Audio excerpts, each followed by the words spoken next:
Halo, selamat pagi semuanya.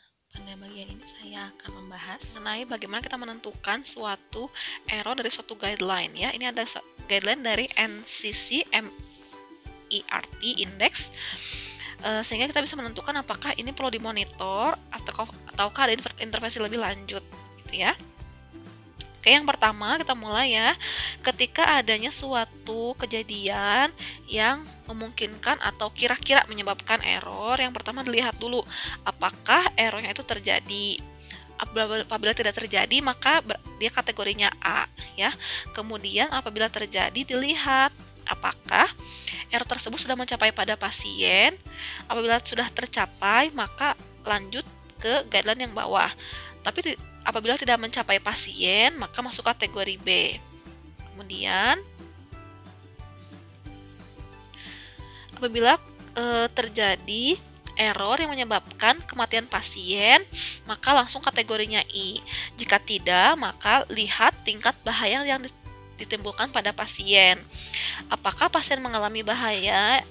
Jika iya, mohon maaf ya. Nanti saya share PDF-nya ya.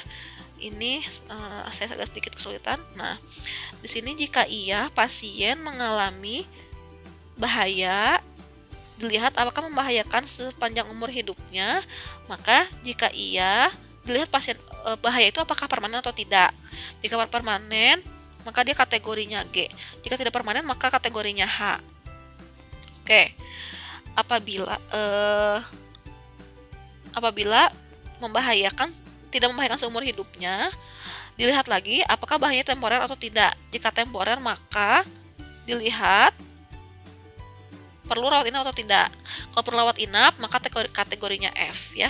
Jika menyebabkan harm tapi yang temporer, maka kategorinya G. Nah, sekarang kita lihat apabila pasiennya tidak mengalami bahaya, maka dinilai apakah perlu monitoring atau tidak gitu ya. Apabila perlu monitoring, maka kategorinya D. Apabila tidak perlu, maka kategorinya adalah C ya. Ini akan saya lampirkan juga nanti pada slide materi agar kalian bisa melihat lebih jelas lagi untuk gambar ini ya. Oke, ini adalah akhir dari segmen yang keempat. Saya akan lanjutkan untuk segmen yang kelima mengenai usaha pencegahan dari medication error ini.